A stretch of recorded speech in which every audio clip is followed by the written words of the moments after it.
Exercise जो थी, जो फर्स्ट असाइनमेंट थी, उसका last type which were long answer type questions. तो हम शुरू करते हैं अपना first question which is use Euclid's division algorithm to find HCF of, आपको HCF निकालना है 4052 एंड 12576 का by using Euclid's division algorithm. Although काफी इजी क्वेश्चन है, करने की भी जरूरत नहीं है, सिर्फ आपको कैलकुलेशन का ध्यान रखना है, बाकी कोई इसमें प्रॉब्लम नहीं होगी। आप बिल्कुल वैसे लिखेंगे अगर आप सब्जेक्टिव सॉल्व कर रहे हैं, जैसे हमने पहले भी ऐसे काफी क्वेश्चंस किए हैं, आप बिल्कुल उसी तरीके से ये लिखेंगे। मैं अभी थोड़ा सा शॉर्ट में लिख रही हूँ। 12576 is greater than 4502, so we will apply Euclid's division lemma का शॉर्ट में लिख रही हूँ EDL on 12576 and 12576 and 4052। चलिए जी अप्लाई करते हैं। कैसे? 12576 हमारा बन जाएगा डिविडेंड, 4052 बन जाएगा डिवाइजर। जब आप मल्टीप्लाई करेंगे ऑलमोस्ट ये 3 पे जाएगा, और अगर 3 पे जाएगा तो जब आप सॉल्व करेंगे तो इसका रिमाइंडर आएगा 420। ये आपको सॉल्व करना है। इन क्वेश्चन में सिर्फ एक चीज ध्यान रखनी है कि आपकी कैलकुलेशन में कोई गलती ना हो। चलिए now remainder is not equal to 0, so अब किस पे यूक्लिड डिवीजन लेमा लगाते हैं? जो डिवाइजर था और जो रिमाइंडर आया। So we will apply Euclid's division lemma on 4052 and 420। 4052 और 420 को जब आप करेंगे 4052 इज इक्वल्स टू, जो यहाँ पे डिवाइजर था वो डिविडेंड बन जाएगा और रिमाइंडर बन जाएगा डिवाइजर इनटू 9 प्लस, अब करके इसको देखेंगे तो ये बन जाएगा almost it will be 272। Again remainder is not equal to 0, यही वाली line. So we will apply Euclid's division lemma on, अब किस पे अप्लाई करेंगे? 420 और 272 पे। 420 एंड 272, हर बार आपको यही लाइन लिखनी है। 420 is equals to 272 into 1 plus 178, ये आ जाएगा इसका, सॉरी इट्स 148, ये आ जाएगा इसका remainder. Again remainder is not equal to 0, तो फिर यूक्लिड डिवीजन लेमा आप किस पे लगाएंगे? On 272 and 148। अगेन रिमाइंडर 0 नहीं था तो हमने यूक्लिड डिवीजन लगाया 272 एंड 148 पे, तो ये बन जाएगा 272 is equals to 148 into 1 plus इसका जो रिमाइंडर बचेगा that will be 124। Again remainder is not equal to 0, तब तक चलते जाना है जब तक रिमाइंडर 0 नहीं आ जाता। यूक्लिड डिवीजन लेमा ऑन किस पे लगेगा? 148 एंड 124। जब आप 148 और 124 पे लगाएंगे तो ये बन जाएगा 148 is equals to 124 into 1 plus 24। Again remainder is not equal to 0, again यही सेम लाइन आप लिखेंगे और अब यूक्लिड डिवीजन लेमा लगेगा 124 और 24 पे। अगेन ये बन गया 124 is equals to 24 into 5 plus 4, remainder आ गया आपका 4। Again remainder is not equal to 0, Euclid division lemma लगाएंगे 24 एंड 4 पे, अब आ जाएंगे यहाँ पे 24 is equals to 4 into 6 plus 0। अब आ गया remainder equal to 0, so your HCF of these two numbers is 4।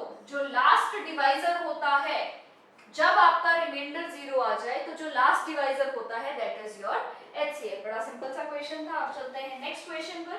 कहता है show that 5 minus √3 is irrational। पहले भी किया हुआ है, एक बार फिर से देख लेते हैं। 5 minus √3 is irrational। इसको प्रूव करने के लिए बड़ा सिंपल सा तरीका है। क्या करना है? मैं लेट कर लेती हूँ, late 5 minus √3 is a rational number। ठीक है जी, रैशनल मान लिया। अगर ये रैशनल है सो 5 minus √3 is equals to a by b, where b is not equal to 0 and a and b both are co-prime, both are integer and co-prime। co-prime का मतलब दोनों का कॉमन फैक्टर सिर्फ 1 है, उसके सिवाय कोई भी कॉमन फैक्टर में जब भी आपको कोई प्रूव करने के लिए आए, prove that this is irrational, आपने यही मेथड यूज करना है। 5 minus root 3 is equals to a by b। अब ध्यान से देखेंगे, आप सिर्फ रूट वाला नंबर लेफ्ट साइड रखेंगे, बाकी सबको राइट साइड लेके जाएंगे। तो ये बन गया minus root 3 is equals to a by b minus 5। अब ये बन गया minus root 3 is equals to a minus 5b by b। अब यहाँ पे माइनस रूट 3, आपको माइनस रूट 3 नहीं चाहिए, आपको यहाँ पे प्लस रूट 3 चाहिए। तो प्लस रूट 3 बनाने के लिए हम क्या करेंगे, हमेशा याद रखना जब भी किसी नेगेटिव चीज को आपको पॉजिटिव बनाना है ना, आप उसको माइनस से मल्टीप्लाई कर देंगे। बट इक्वालिटी का ध्यान रखते हुए, if you are multiplying any number with left hand side, you have to multiply the same number with right hand side. So we will multiply LHS and RHS with negative 1 with minus 1। Minus 1 से multiply करते ही ये बन जाएगा root 3, और minus 1 से multiply करते ही इसका numerator change हो जाएगा 5b minus a upon b में। अब आप ध्यान से देखेंगे, a भी इंटीजर है, b भी इंटीजर है, और 5 तो इंटीजर है ही है। इंटीजर अगर आपस में प्लस या माइनस होते हैं, आपने रूल पढ़ा होगा, एक प्रॉपर्टी पढ़ी होगी, अगर इंटीजर आपस में ऐड होते हैं तो आंसर हमेशा एक इंटीजर आता है। तो इसका मतलब मैं लिख रही हूँ therefore 5b minus a by b is an integer। is an integer बोलने के बजाय मैं बोल दूं is a rational number, क्योंकि इंटीजर आर रैशनल नंबर्स। अगर left hand side right hand side rational है तो पक्का लेफ्ट हैंड साइड को भी रैशनल होना पड़ेगा, क्योंकि both are equal. So my root 3 is also rational. But आपको पता क्या है कि रूट 3 रैशनल है या इरैशनल है? इरैशनल है। But it contradict the fact that, पर ये किस फैक्ट को कॉन्ट्राडिक्ट करता है? कॉन्ट्राडिक्ट मतलब अपोज करता है। It contradict the fact that root 3 is irrational. हमने जो निकाला, ध्यान से सुनेंगे, ये हमने लिखा क्या है, किया क्या है। हमने जो निकाला उसके हिसाब से रूट 3 रैशनल आया, क्योंकि ये रैशनल था तो रूट 3 भी रैशनल होगा। हमने जो कैलकुलेशन किया उसके हिसाब से रूट 3 इज रैशनल। बट हमको पता क्या है, व्हाट डू वी नो, हम लोग ये जानते हैं कि रूट 3 इरैशनल है। इसका मतलब कहीं ना कहीं गलती हुई है, और वो गलती कहाँ हुई होगी? यही तो हुई होगी जब मैंने ये लेट किया है कि 5 माइनस रूट 3 रैशनल है। इसका मतलब 5 माइनस रूट 3 इरैशनल होगा। But it contradict the fact that root 3 is irrational. इस चीज को आप ध्यान से समझेंगे। रूट 3 एक्चुअली में इरैशनल है, पर जो हमने निकाला उसमें आया रूट 3 रैशनल। तो इससे एक कॉन्ट्राडिक्शन आ गई, जो हमने एज्यूम किया था और जो रियलिटी है। It contradict the fact that root 3 is irrational, so our assumption was incorrect। तो इसका मतलब जो हम एज्यूम करके चले थे वो गलत था। So our assumption was incorrect। हमारी assumption incorrect थी। assumption क्या थी कि ये रैशनल है, इनकरेक्ट हो गई, इसका मतलब ये irrational हो गया। सो 5 minus root 3 is a rational number, irrational number। Her question में आप इसी तरीके से इसको सॉल्व करें। बिल्कुल सेम तरीका है, कोई मुश्किल चीज नहीं है। रूट 3 है इरैशनल, बट हमने जो सॉल्व किया उसके हिसाब से रैशनल आया। हमने सॉल्व किया उसके हिसाब से रैशनल आया। हमारा मेथड बिल्कुल सही है। इसका मतलब गलती जो हमने एज्यूम किया है उसी में हुई होगी। तो हमने मान लिया कि जो हमारी असम्पशन थी वो इनकरेक्ट थी। अगर हमारी असम्पशन इनकरेक्ट थी और हमने एज्यूम किया था दिस इज रैशनल, अगर इनकरेक्ट हो गई तो वो बन गया इरैशनल। आप इन दोनों क्वेश्चंस को जल्दी से नोट करेंगे। हम चलते हैं अपने थर्ड क्वेश्चन।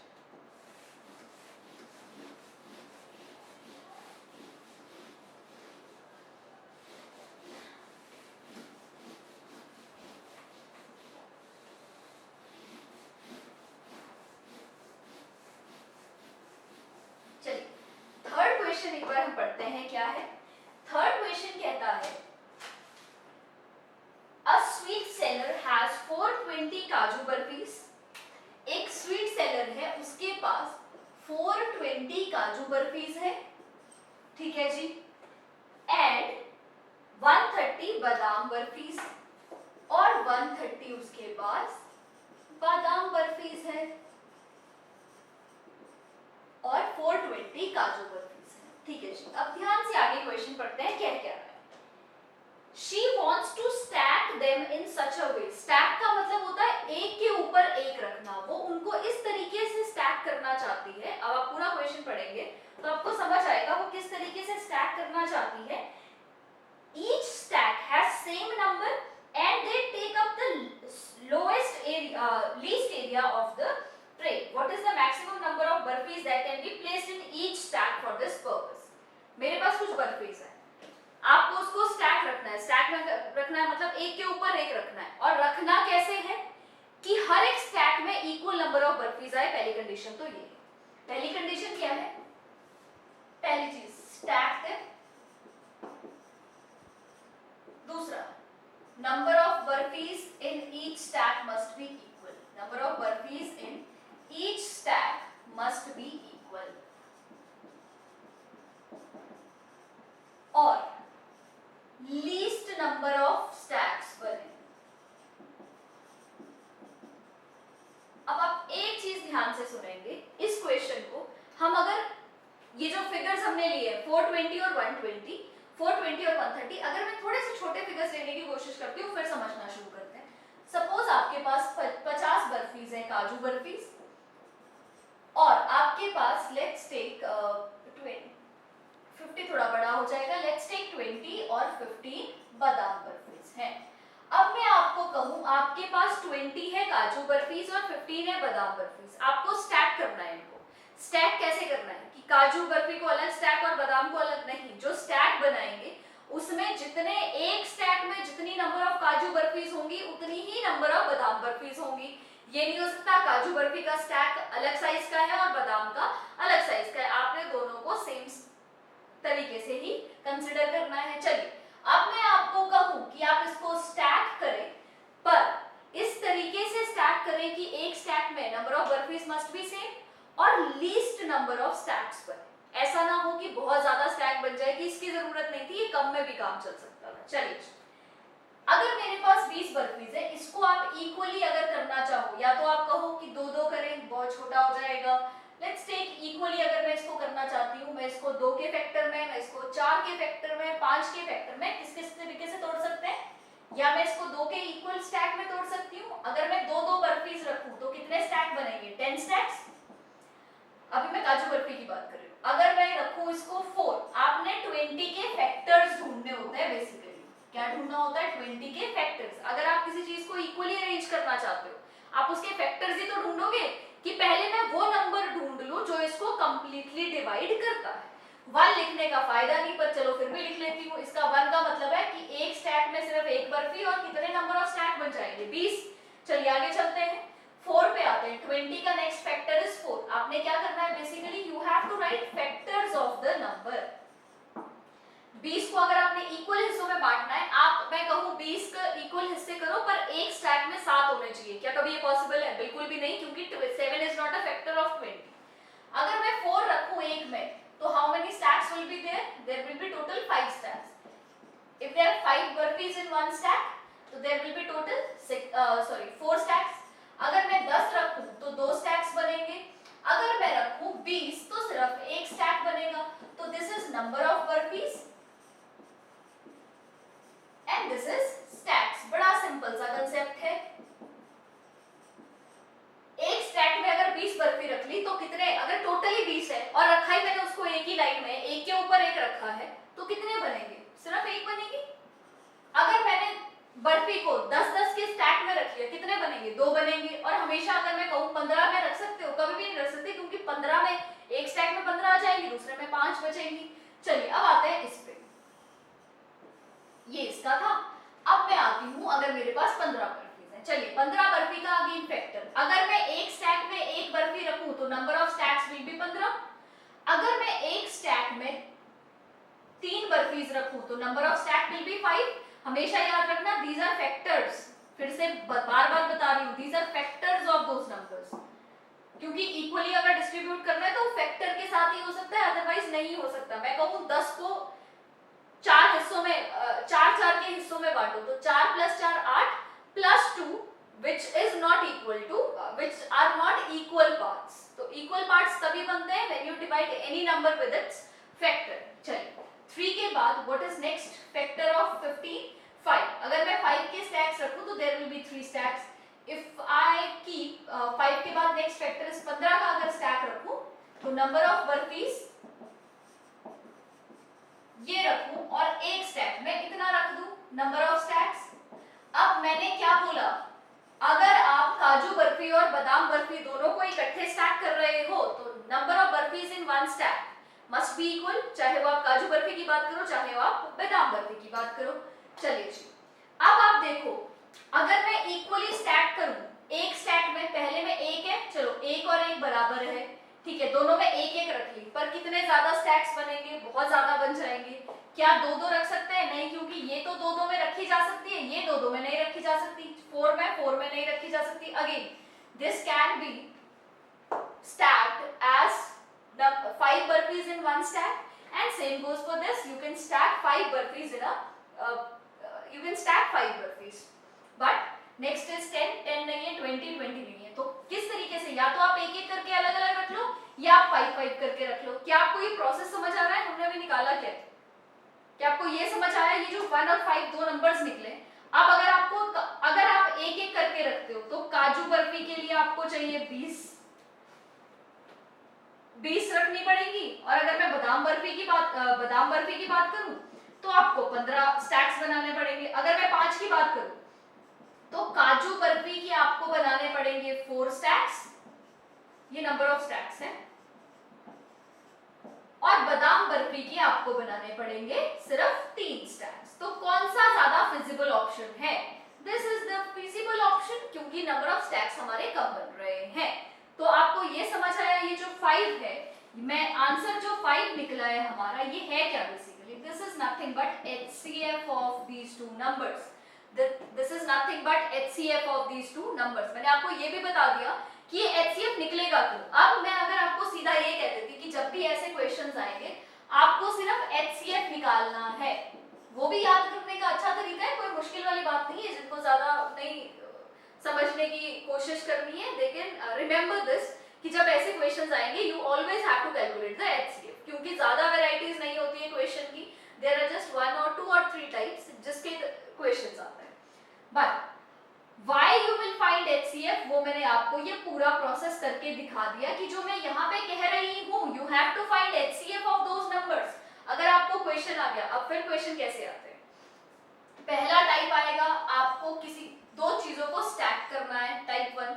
दूसरा, कुछ सोल्जर्स है या कुछ स्टूडेंट्स हैं जिनको आपको एक लाइन में खड़ा करना है, लाइन में खड़ा करना है, रो वाइज या कॉलम वाइज। आपको इस तरीके से खड़ा करना है कि एक रो और एक कॉलम में नंबर ऑफ स्टूडेंट्स इक्वल आए। इस तरीके के क्वेश्चंस भी आते हैं। तो आपको दोनों टाइप क्वेश्चंस में क्या निकालना है? You have to find HCF। Reason मैंने आपको बता दिया क्यों HCF निकालना है।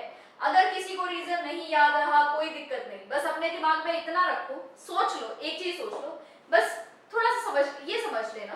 अगर ये नहीं समझोगे तो थोड़ी दिक्कत हो जाएगी, समझ नहीं आएगा HCF या LCM। इतना तो दिमाग चला लोगे, HCF या LCM निकालना है, बट निकालना क्या है दोनों में से, वो कैसे दिमाग लगाओगे? हमेशा याद रखना, HCF जो है वो हमेशा छोटा आंसर देता है। Answer is always less then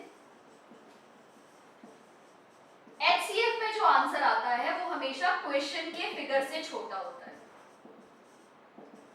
HCF में जो आंसर आता है वो हमेशा क्वेश्चन के फिगर से छोटा होता है, और LCM में जो आंसर आता है, answer is always greater then, बड़ा होता है, always greater then questions figure in questions,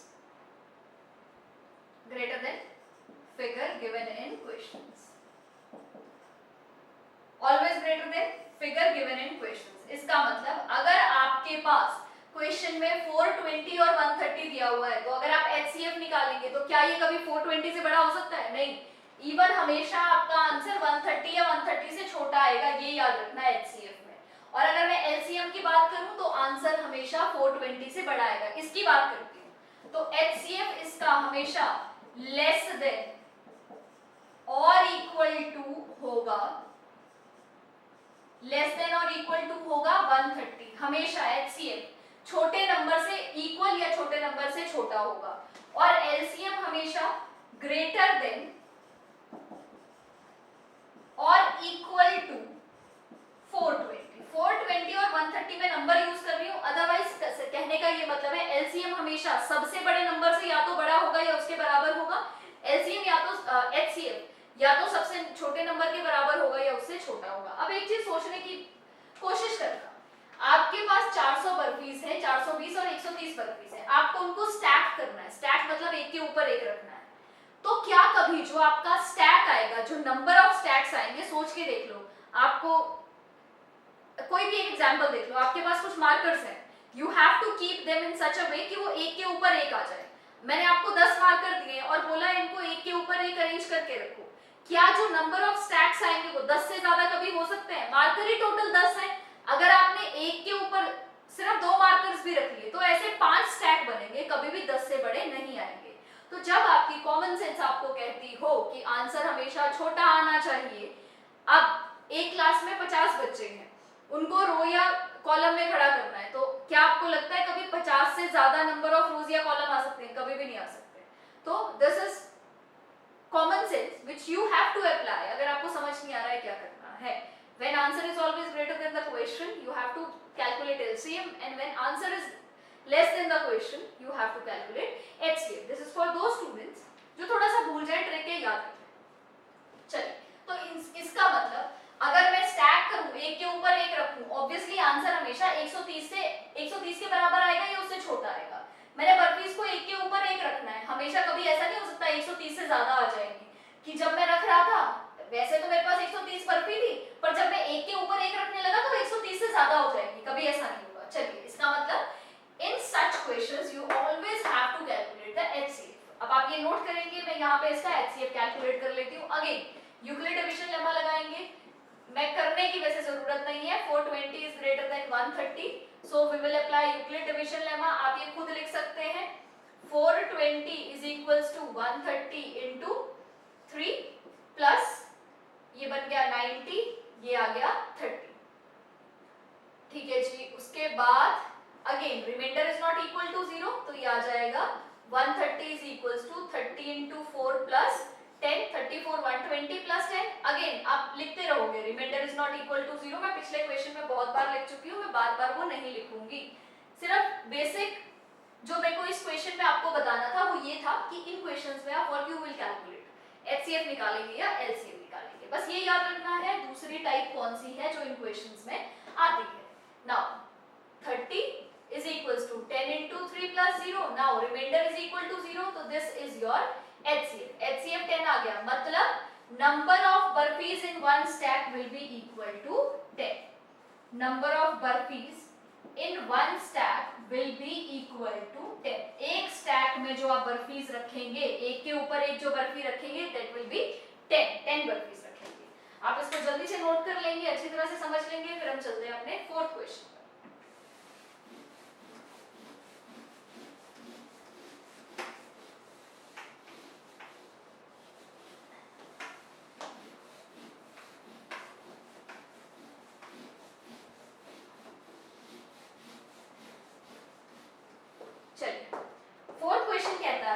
Consider the number 4 raised to power n. चलिए, कोई नंबर है 4 raised to power n।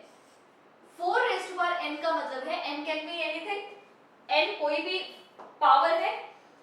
Where n is natural number, n अगर natural है तो इसका मतलब n जो होगा वो कहाँ से शुरू होगा, 1 2 3 so on up to positive infinity, कहीं तक भी जा सकता है because n is natural।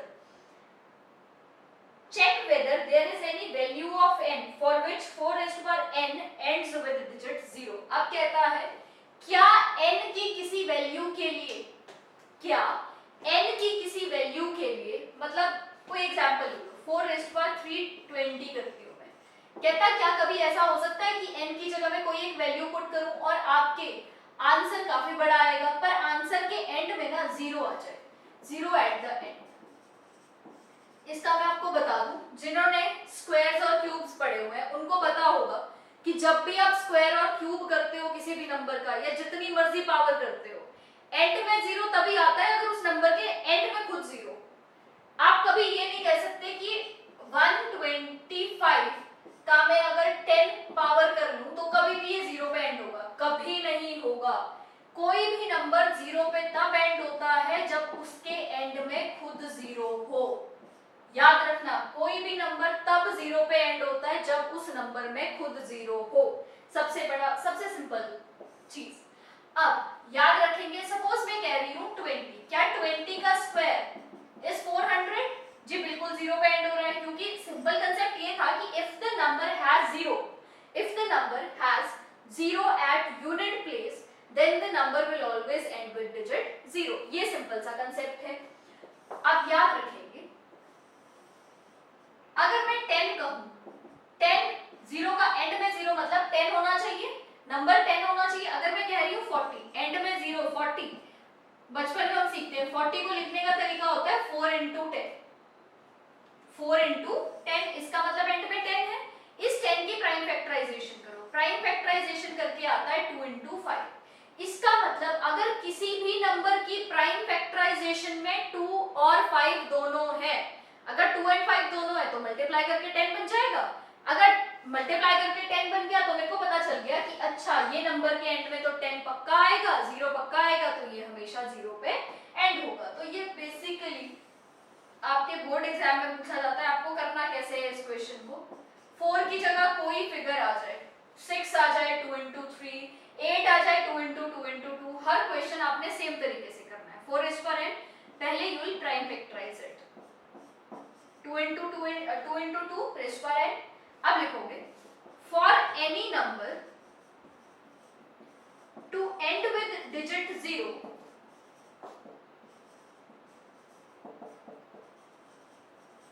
it must be having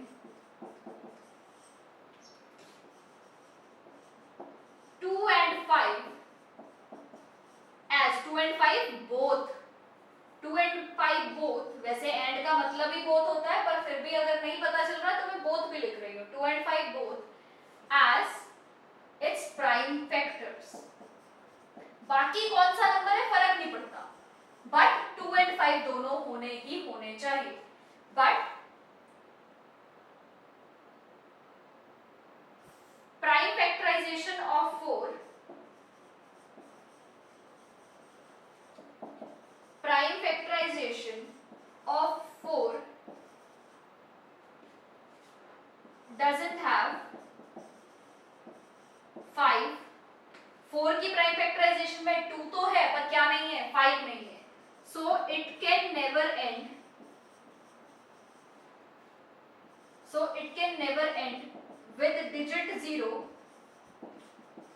for any value of n की किसी भी वैल्यू के लिए ये कभी भी जीरो पे खत्म नहीं हो सकता, क्योंकि इसकी प्राइम फैक्टराइजेशन में 5 नहीं है। अगर यहाँ पे 5 निकल आता तो ये हमेशा जीरो पे एंड कर जाता। अब इसमें 4 की जगह 6 भी लिखा आ सकता है, आपको सिर्फ ये नंबर चेंज करना है। So prime factorization of 6 does not have 5, so it can never end with digit 0। सिर्फ इतना बदलना है, बाकी बिल्कुल सेम क्वेश्चन यही एनसीईआरटी में आपके बोर्ड एग्जाम में पूछा जाता है। जल्दी से इसको नोट करेंगे। अब हम चलते हैं अपने नेक्स्ट क्वेश्चन पे, which is question number 5। Fifth को अच्छी तरह से समझेंगे क्योंकि ये बहुत इंपॉर्टेंट क्वेश्चन है, बहुत बार आपके बोर्ड एग्जाम में आ चुका है। बिल्कुल सेम तो नहीं पर काफी सिमिलर क्वेश्चंस आ चुके हैं, तो you have to understand the concept very clearly. ऐसे क्वेश्चंस करने के लिए कंफ्यूजन बहुत होता है, क्या करें। अब इस क्वेश्चन में आपको कंफ्यूजन ना हो तो इस कंफ्यूजन को दूर करने के लिए थोड़ा ज्यादा टाइम लगा के हम एक क्वेश्चन समझ लेंगे, ताकि ऐसे सिमिलर क्वेश्चंस आप बहुत इजीली कर सकें। फिफ्थ क्वेश्चन कहता है show that n square minus 1 is divisible by 8। show that n square minus 1 is divisible by 8। ठीक है जी,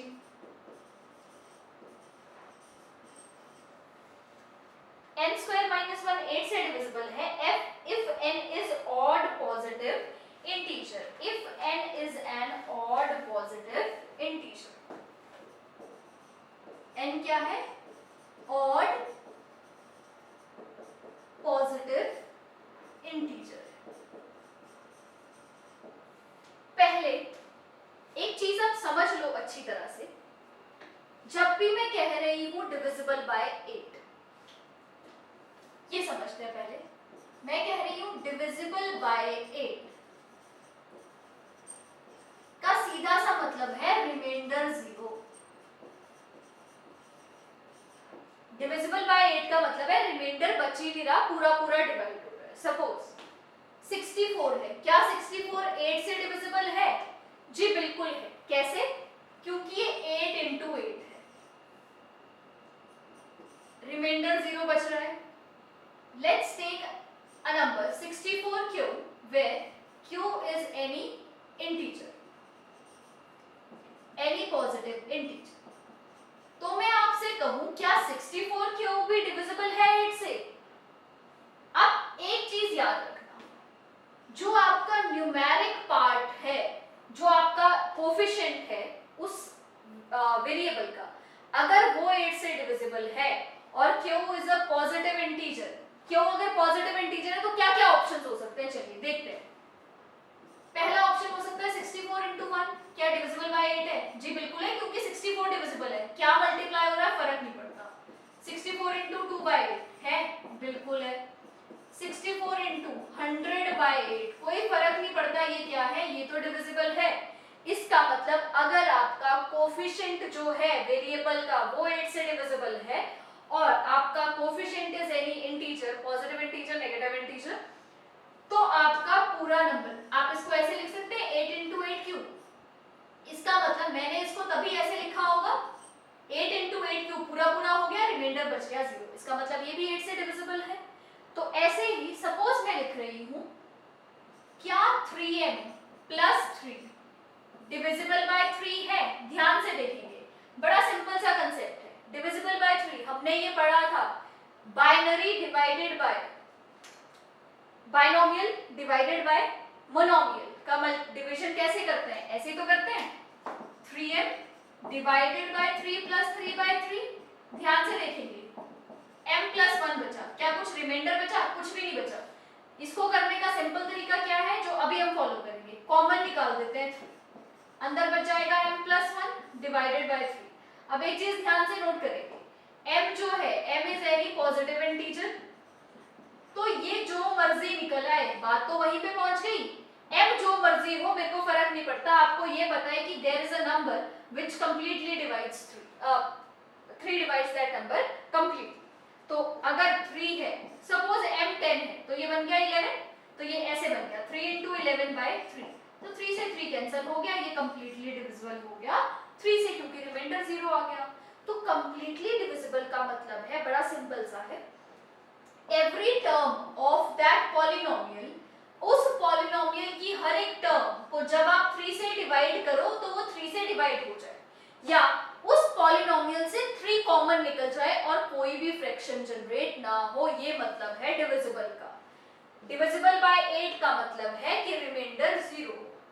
अब ठीक है, ये तो समझ आ गया डिविजिबल बाय का मतलब क्या है, पर ये क्वेश्चंस कैसे करने हैं ये तो पता ही था, कुछ लोगों को पता था, कुछ को नहीं पता था, उनको पता चल गया, सब चीजें पता थी, पर ऐसे में नहीं पता था। अब मैं आपसे पूछूं, क्या 8q² प्लस 8q 4 से डिविजिबल है? आपको ये चेक करना है, इज इट डिविजिबल बाय 4?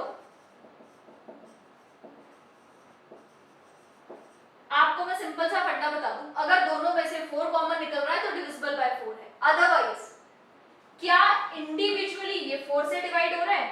4 2 8, ये बन गया 2q², 4 2 8, ये बन गया 2q, where q is an integer, कोई फर्क नहीं पड़ता। तो क्या ये 4 से डिविजिबल है? जी बिल्कुल है, क्योंकि फ्रैक्शन नहीं जनरेट होगा। एक तो ये चीज है। दूसरा, क्या इसमें से 4 कॉमन निकल रहा है दोनों में से? हाँ जी निकल रहा है, 2q² प्लस 2q, इसका मतलब ये 4 से डिविजिबल है। जिस भी नंबर से डिविजिबिलिटी आए, आपको ये ध्यान रखना है, क्या वो नंबर कॉमन निकल रहा है क्या बाहर? अगर निकल रहा है तो वो डिविजिबल है, अगर नहीं निकल रहा है तो वो डिविजिबल नहीं। चलिए, अब पहले आप ये चीज नोट करेंगे, फिर मैं आपको एक और चीज बताती हूँ। सपोज मैं बात करती हूँ divisibility of any number by 8.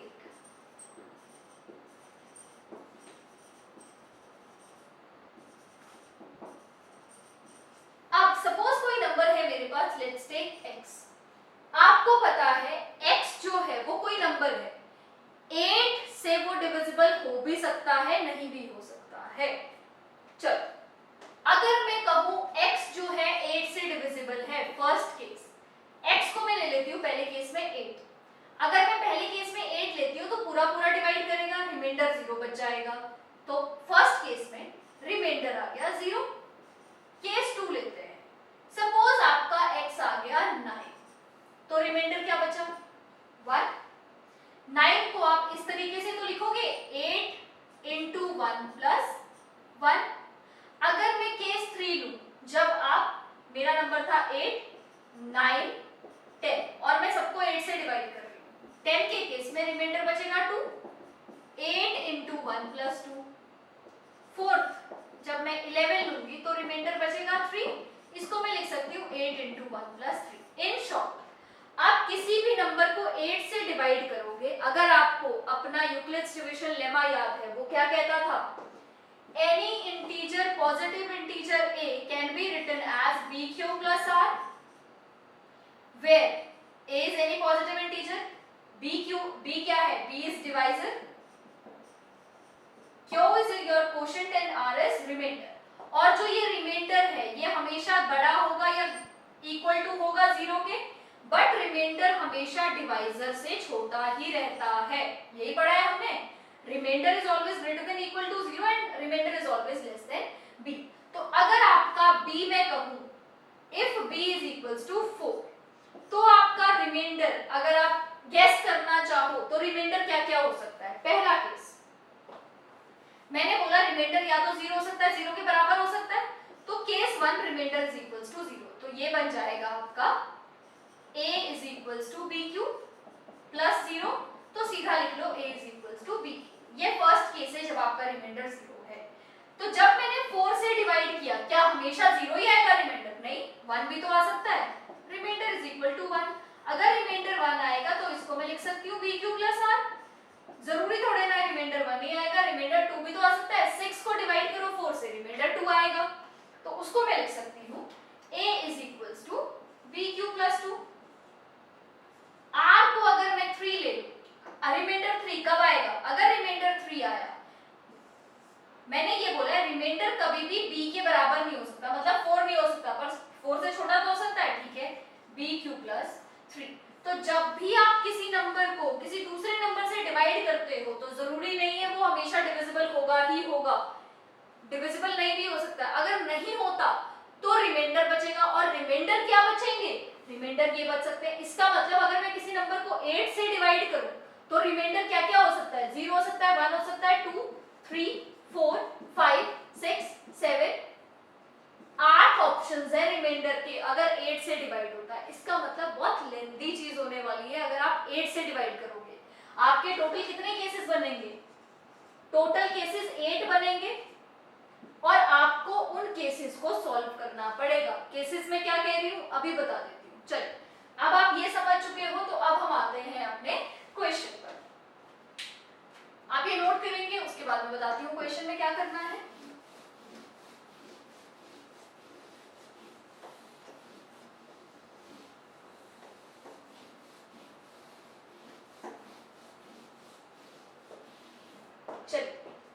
Question है n square minus 1 is divisible bye a.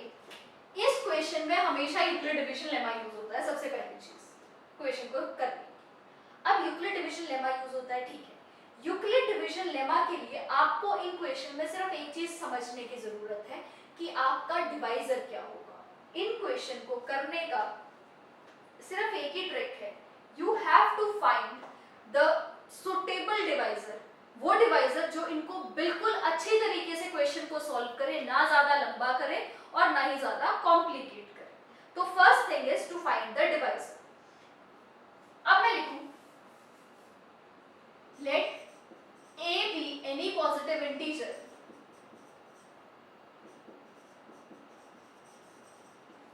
let a be any positive integer so it can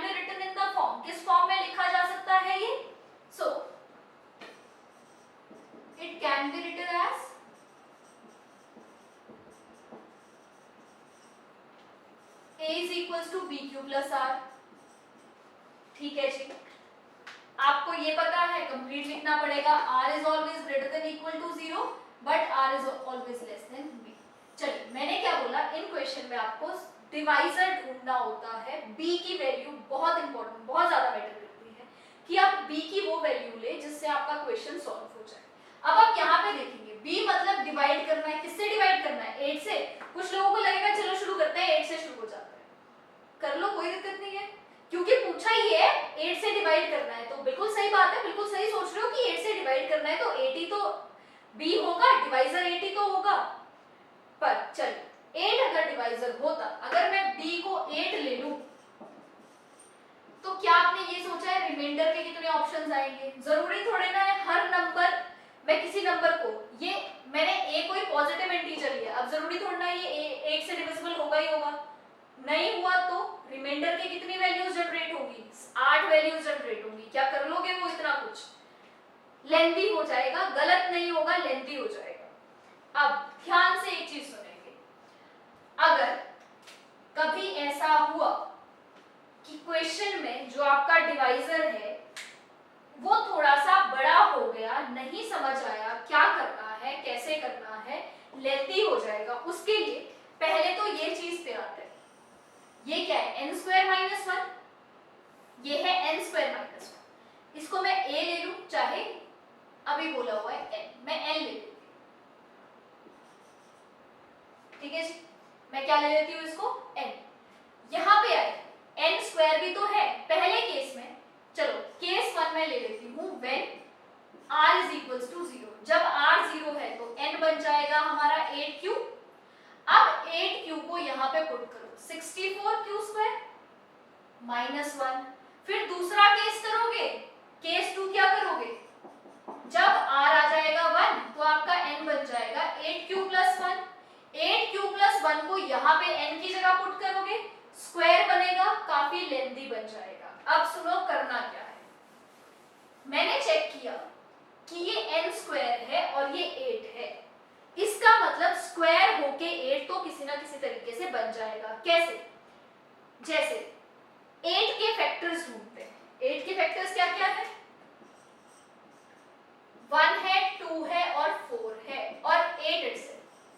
क्या इसमें से ऐसा कोई फैक्टर है जिसको मैं n में पुट करूं अगर, तो वो 8 या 8 से बड़ा नंबर ले आए? चलिए, क्या 1 का स्क्वायर कभी 8 बना सकता है? कभी नहीं बना सकता, क्योंकि मेरे को 8 से डिविजिबिलिटी चेक करनी है। क्या 2 का स्क्वायर कभी 8 बना सकता है? नहीं बना सकता। क्या 4 का स्क्वायर 8 बना सकता है? 4 का स्क्वायर 16 बना सकता है।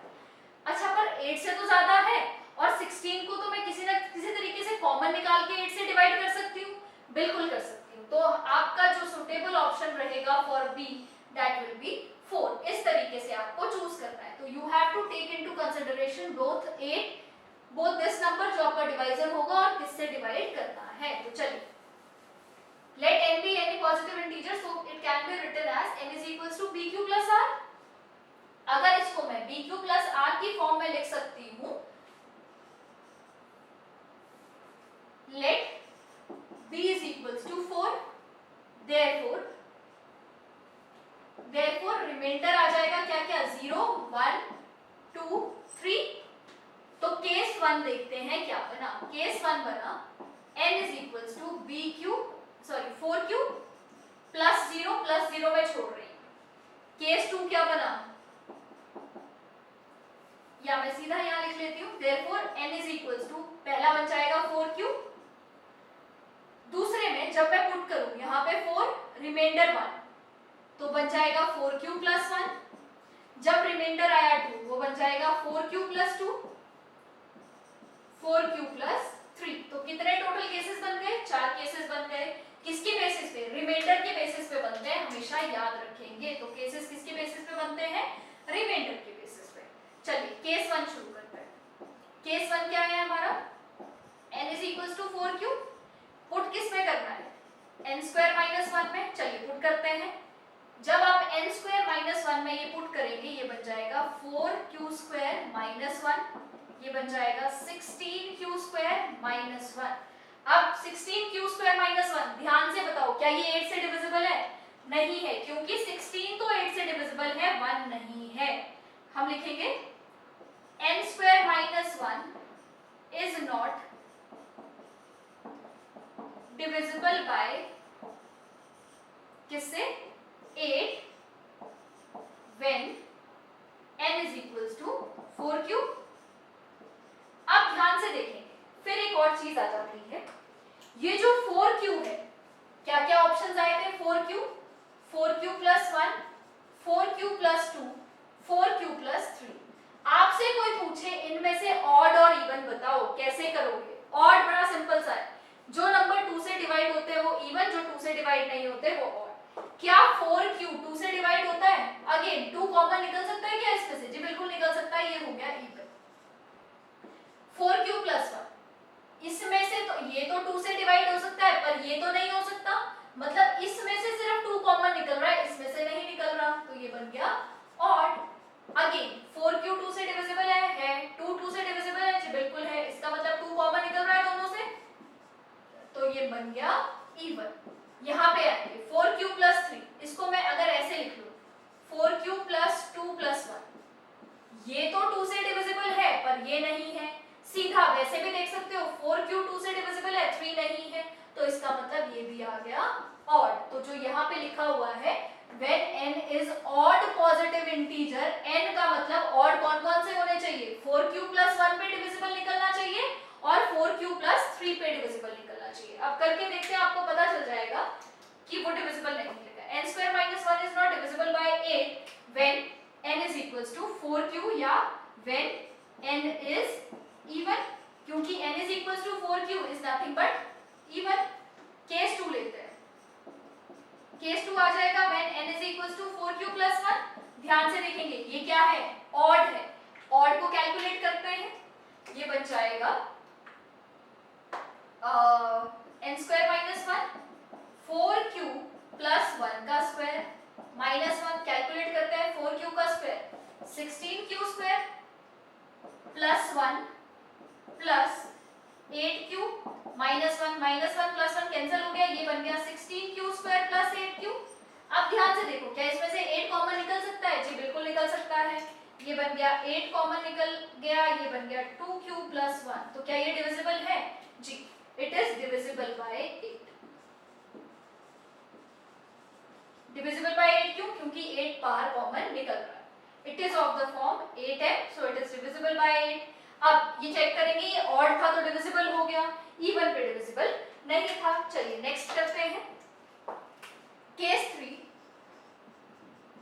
when n is equals to 4q plus 2। जब n आपका 4q plus 2 है तो n स्क्वायर माइनस 1 में वैल्यू पुट करके देखते हैं, ये बन जाएगा 4q plus 2 का स्क्वायर, सॉल्व करते हैं, ये बन जाएगा 16q square plus 4 plus 4 n square minus 1 भी है, ये बन जाएगा 4 प्लस 16q माइनस 1। चेक करते हैं 16q square plus 16q 4 minus 1 3, ये 4 8 से डिविजिबल है, ये भी 8 से डिविजिबल है, बट ये 8 से डिविजिबल नहीं है, therefore at 4q plus 2 it is not divisible by 8। और ये था क्या? ये इवन था, तो उसने यही तो पूछा था कि ऑड पे ही सिर्फ वो 8 से डिविजिबल निकलेगा, it is not divisible by 8। अब चलते हैं case 4, n is equals to 4q plus 3, तो n स्क्वायर माइनस 1 हो जाएगा हमारा 4q plus 3 square minus 1, solve करेंगे, ये बन जाएगा 16q स्क्वायर प्लस 9 प्लस ये बन जाएगा 4 3 12 24 q माइनस 1। अब चेक करेंगे 9 minus 1 8, 16q square plus 24q plus 8, क्या ये 8 से डिविजिबल है? कैसे पता चलेगा? क्या 8 कॉमन निकल रहा है? जी बिल्कुल निकल रहा है, 2q square plus 3q plus 1, therefore this whole number is divisible by 8। और क्योंकि जो हमारा 4q प्लस 3 था वो ऑड था, तो आपको पता चल गया होगा ऑड पे वो डिविजिबल बाय 8 है और इवन पे डिविजिबल बाय 8 नहीं है। अभी आपको क्वेश्चन थोड़ा सा समझ आया होगा, कुछ लोगों को पूरी तरह से समझ आ चुका होगा, नहीं समझ आया तो ऐसे हम काफी क्वेश्चंस प्रैक्टिस करेंगे ताकि आपको इन क्वेश्चंस को करने में दिक्कत ना आए। आप ये जल्दी से नोट कर लेंगे। अब हम चलते हैं अपने नेक्स्ट क्वेश्चन की तरफ।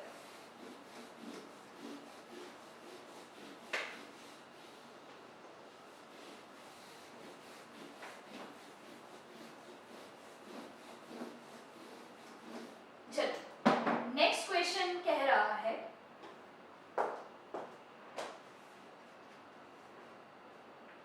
नेक्स्ट क्वेश्चन है, if the HCF of 210 and 55 is expressible in the form, question number 6, किसका HCF of 210 and 55 को आप किस फॉर्म में लिख सकते हैं? को आप लिख सकते हैं 210 into 5 plus 55y, 210 into 5 plus 55y। अगर इन दोनों के HCF को इस फॉर्म में लिखा जा सकता है, देन फाइंड y, आपको y की वैल्यू कैलकुलेट करनी है। चलिए जी, बड़ा सिंपल सा क्वेश्चन है। आप HCF निकालेंगे पहले किसका? 210 और 55 का। चलिए निकालते हैं 210 और 55 का HCF। अगेन उसी तरीके से 210 is equals to 55 into 3 plus, क्योंकि 4 से करेंगे तो ये बड़ा हो जाएगा, ये 3 से आएगा, रिमाइंडर बच जाएगा 45। Again remainder is not equal to 0। अब मैं वो बहुत ज्यादा डिटेल में नहीं लिख रही हूँ। 55 is equals to 45 into 1 plus 10। Again remainder is not equal to 0। 45 is equals to 10 into 4 plus 5। Again remainder is not equal to 0. 10 is equals to 5 into 2 plus 0। Reminder आ गया 0 तो आपका HCF निकल आया 5। HCF क्या निकल आया नंबर्स का? 5 HCF निकल आया। चलिए, अगर HCF 5 आ गया तो अब हम देखते हैं HCF 5 आने के बाद हमको कह रहा है कि इसको आप किस फॉर्म में एक्सप्रेस कर सकते हैं? इसको आप फॉर्म में एक्सप्रेस कर सकते हैं, इस 5 को मैं इस तरीके से लिख सकती हूँ 210 into 5 plus 55y। आपको y की वैल्यू सॉल्व करनी है। ये आपकी एक इक्वेशन बन गई, इक्वेशन इन वन वेरिएबल। उसको बड़े इजी तरीके से आप सॉल्व भी कर सकते हैं। ये प्लस हो रहा है, इधर जाके ये माइनस हो जाएगा। 210 into 5 is equals to 55y। आप इसको सॉल्व करेंगे कैसे? 5 minus 210 into 5, ये 55 इधर मल्टीप्लाई हो रहा है, इधर जाके डिवाइड हो जाएगा, इज इक्वल्स टू y। बिल्कुल इसी तरीके से सॉल्व होगा। इसको आप जब सॉल्व करेंगे तो ये बन जाएगा -1045 divided by 55 is equals to y, और y की वैल्यू आ जाएगी -19। सिंपल कैलकुलेशन था, इसमें कुछ ज्यादा नहीं था करने वाला। चलिए जी, अब आप इसको नोट करेंगे। अब हम चलते हैं अपने नेक्स्ट क्वेश्चन पर, विच इज क्वेश्चन नंबर 7। और क्वेश्चन नंबर 7 को थोड़ा सा अच्छी तरह से समझेंगे, क्या कह रहा है क्वेश्चन नंबर 7 और क्या हमको इसमें करना है। चलिए जी,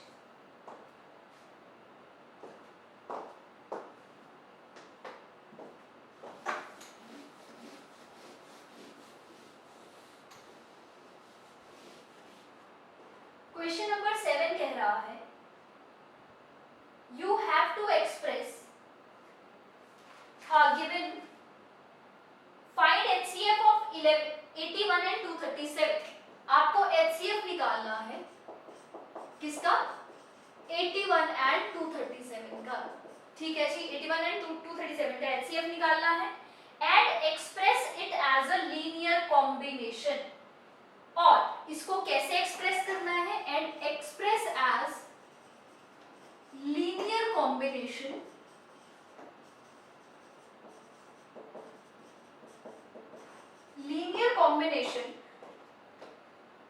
of 81 and 237।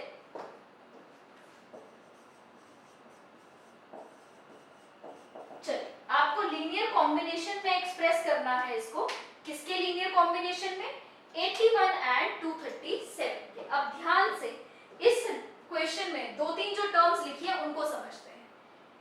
पहली बात, what is linear combination? Linear का मतलब डिग्री 1 1 सबसे पहली चीज, लीनियर का मतलब डिग्री 1। उसके बाद linear combination of 81 and 237, linear का मतलब है डिग्री 1 और 81 और 237 के लीनियर कॉम्बिनेशन में, मतलब ऐसा कुछ होगा 81 into x, 237 into 1। HCF calculate करो और HCF को किस फॉर्म में लिखो, 81 into x plus minus 237 into y, where x and y कोई भी इंटीजर्स हो सकते हैं, where x and y can be any integer. ये मतलब है लीनियर कॉम्बिनेशन का मतलब आपकी जो डिग्री होनी चाहिए दैट शुड बी 1। चलिए जी शुरू करते हैं। तो HCF निकालते हैं पहले। तो आपका HCF को किस फॉर्म में लिखना है, मैं यहाँ पे लिख रही हूँ। HCF होना चाहिए इस फॉर्म का 81x प्लस 237y। पर क्या आपको HCF पता है उन दोनों का? पहले तो HCF निकालेंगे, HCF ही नहीं पता। तो चलिए HCF शुरू करते हैं इसका निकाल। पहले we will calculate HCF of, calculate first step HCF of 81 and 237, उसके बाद ही तो उसका लीनियर कॉम्बिनेशन बताएंगे। पहले तो HCF कैलकुलेट करेंगे।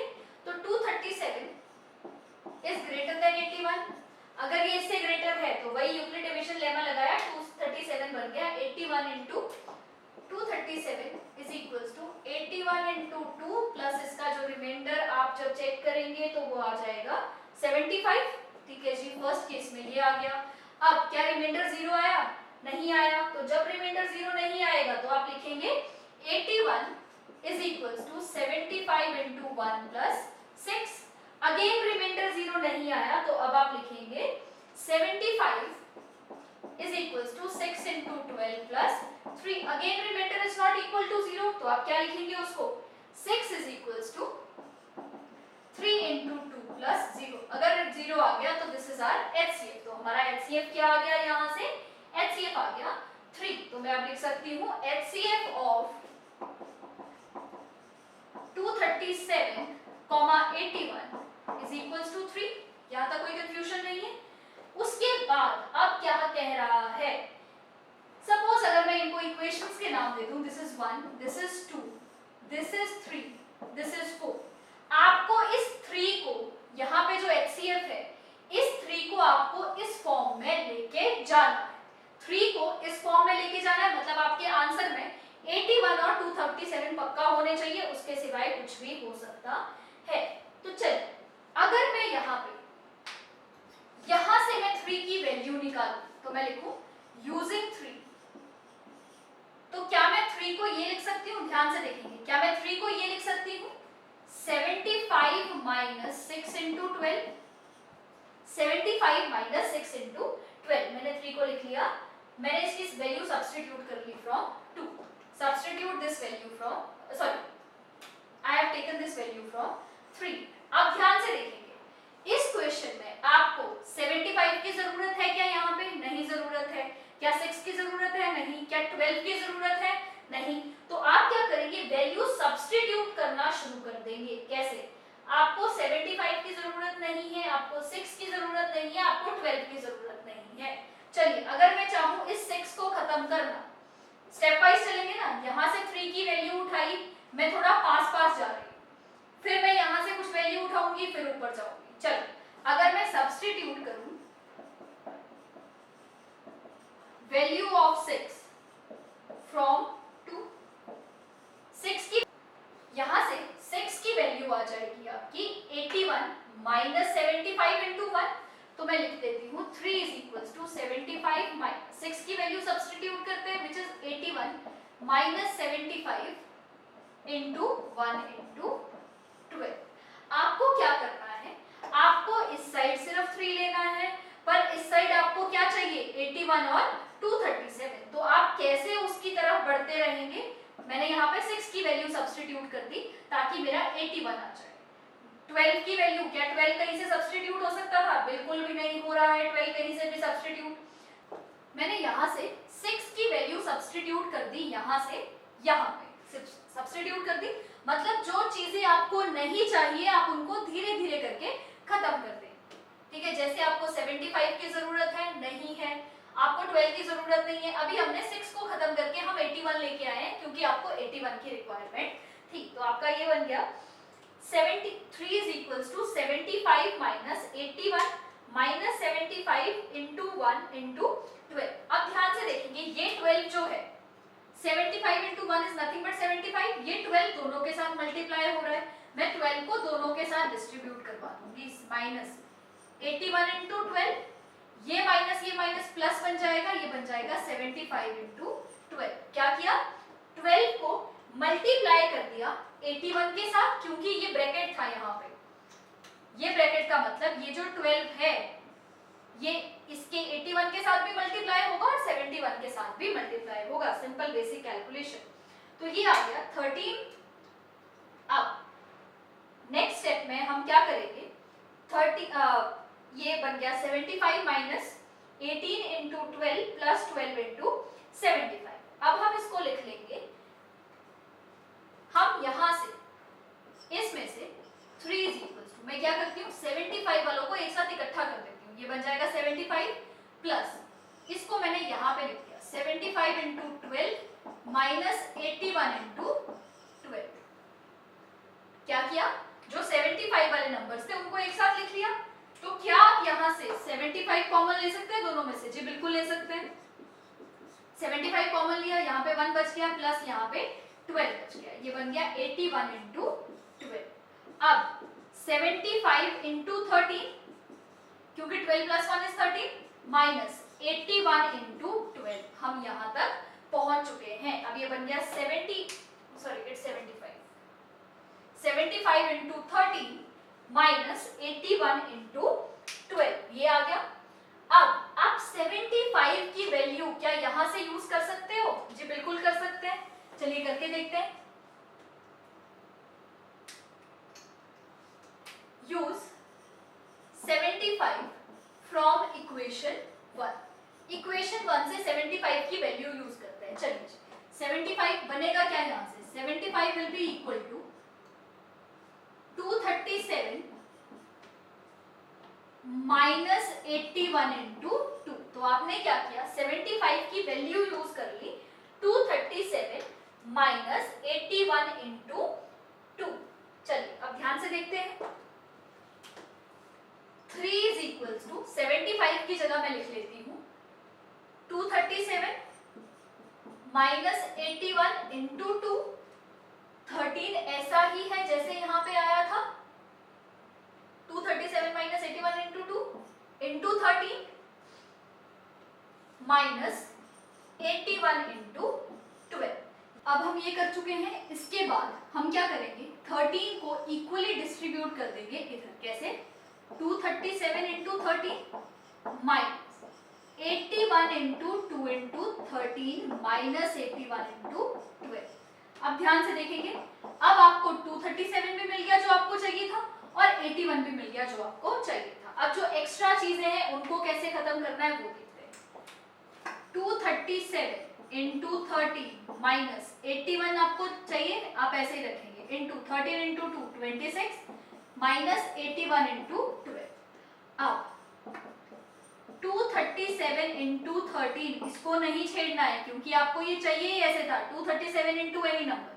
अब यहाँ पे भी 81 है, यहाँ पे भी 81 है, क्या मैं कॉमन ले सकती हूँ? जी बिल्कुल ले सकते हैं, 81 कॉमन ले लें, ये बन गया 26 प्लस 12 क्यों, ये माइनस था, माइनस कॉमन ले लिया। अब 237 इंटू 13 माइनस 81 इंटू 38। अब आप ध्यान से देखो, हमने यही तो बात की थी, 237 इंटू एनी नंबर और 81 इंटू एनी नंबर। तो क्या मैं इसको लिख सकती हूँ 237x minus 81y, where x is equals to 13 and y is equals to 38। 237x minus 81y। ये अगर आपको अगर इसको प्लस में लिखना है जैसे हमने यहाँ पे लिखा था, तो हम क्या करेंगे, ये बन जाएगा y is minus 38, तो ये बन जाएगा 3 is equals to 237 into 13 plus 81 into minus 30। तो हमारा प्लस दिस, तो y की वैल्यू आ गई -38 और x की वैल्यू आ गई 13। तो इस तरीके से आपने ये क्वेश्चंस को सॉल्व करना है। ये धीरे धीरे क्वेश्चन आ जाएंगे, बट इसके लिए आपको काफी क्वेश्चंस प्रैक्टिस करने पड़ेंगे कि कहाँ से कौन सी वैल्यू उठाना है। बहुत कोई बड़ी बात नहीं है, बस वैल्यूज उठाते रहना है और आपको अपना एंड रिजल्ट याद होना चाहिए कि आपको 237 into any number plus 81 into any number, जब तक ऐसा कॉम्बिनेशन ना बन जाए तब तक आपको वैल्यू सब्स्टिट्यूट करते रहना है। आप इसको नोट करेंगे। अब हम चलते हैं अपने नेक्स्ट क्वेश्चन की तरफ।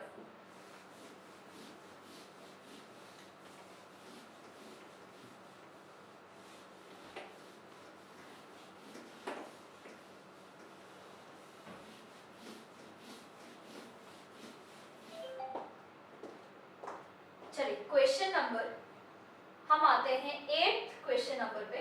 8th क्वेश्चन नंबर कह रहा है prove that √2 plus √5 is irrational. ऐसा ही क्वेश्चन हमने लास्ट वीक किया था, शॉर्ट आंसर टाइप क्वेश्चन में। √3 प्लस √2 इज इरैशनल, ये क्वेश्चन आप खुद सॉल्व करेंगे, ये मैं नहीं करवा रही हूँ क्योंकि काफी क्वेश्चंस हम ऐसे कर चुके हैं।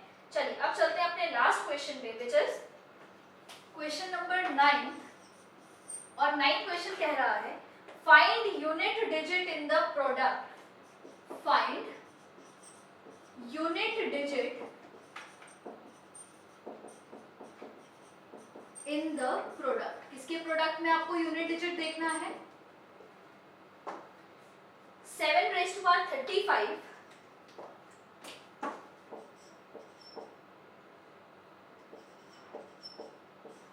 into 3�71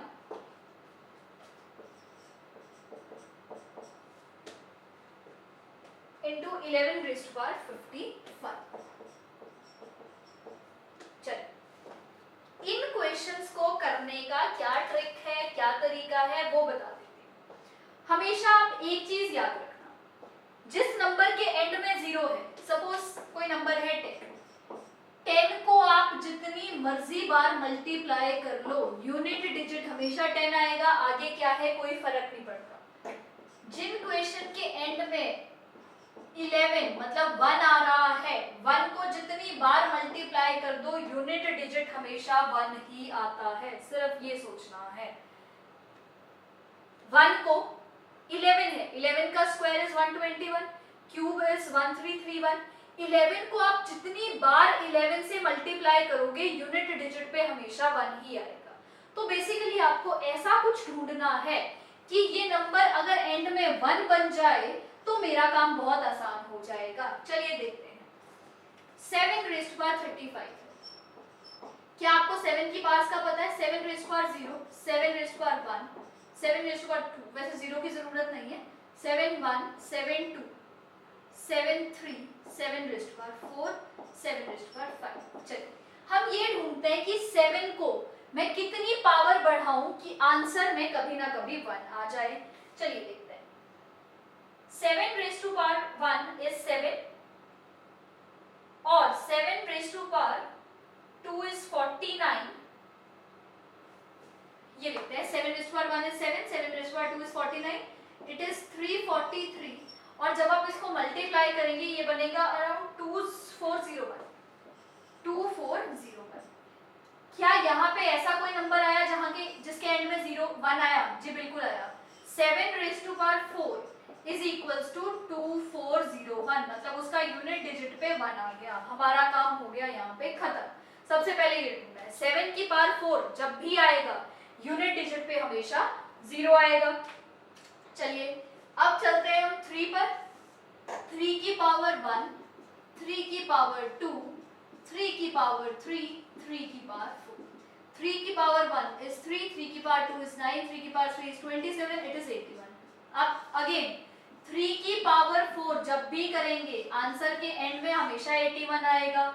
मतलब मैं ये समझूं, सपोज 2401 है, 2401 की जो मर्जी पावर ले लो for any value of n, इसका जो यूनिट डिजिट है वो हमेशा 1 आएगा।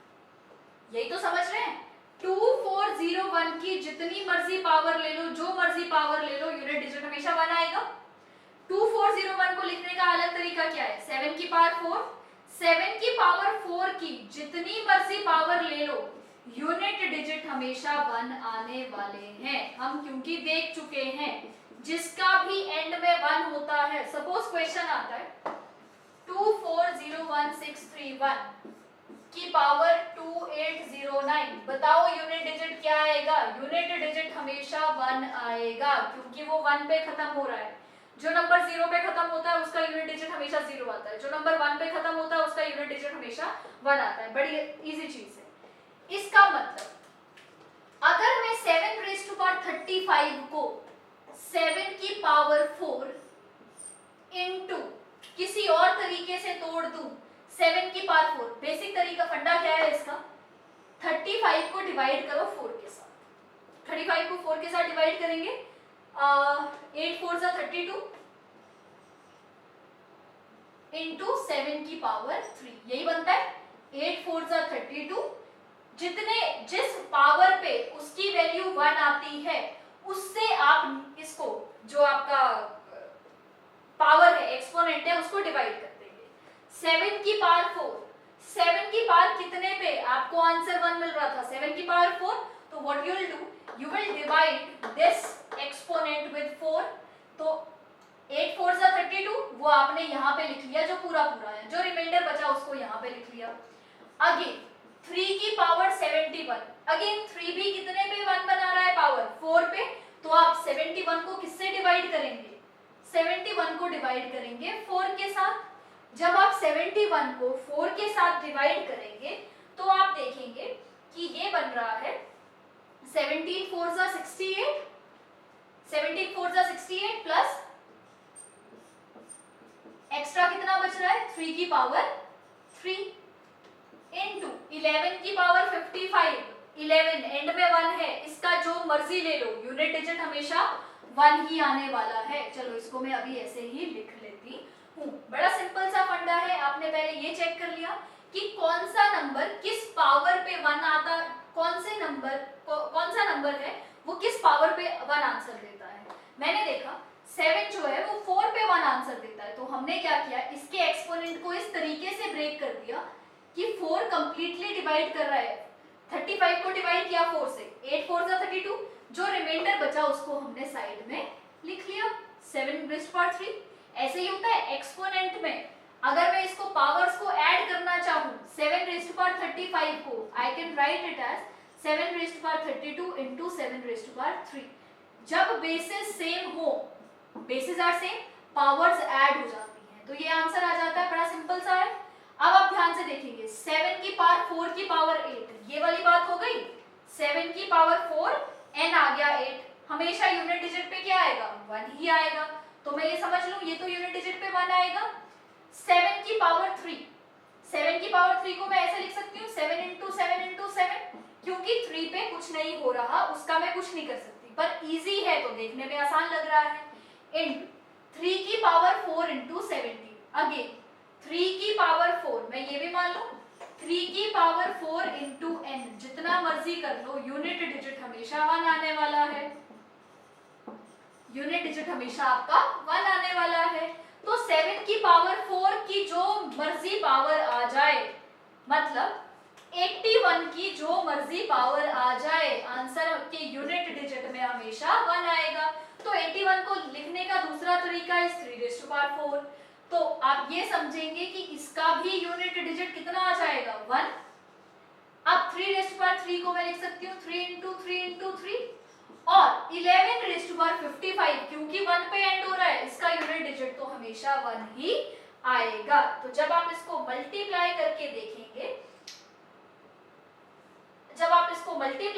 देखेंगे, तो यूनिट डिजिट क्या आ जाएगा?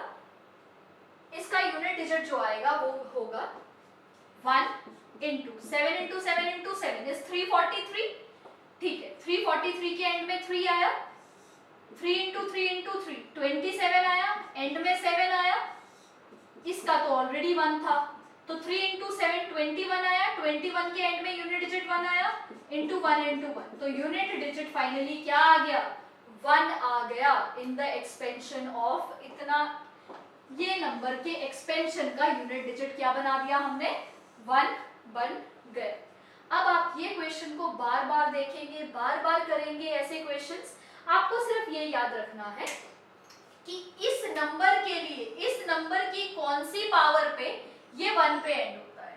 हमने देख लिया 7 रेज़ टू पावर 4 1 पे एंड हो रहा है। 7 raise to power 4 is nothing but 2401। 2401 की जो मर्जी पावर ले लो, यूनिट डिजिट हमेशा 1 आएगा।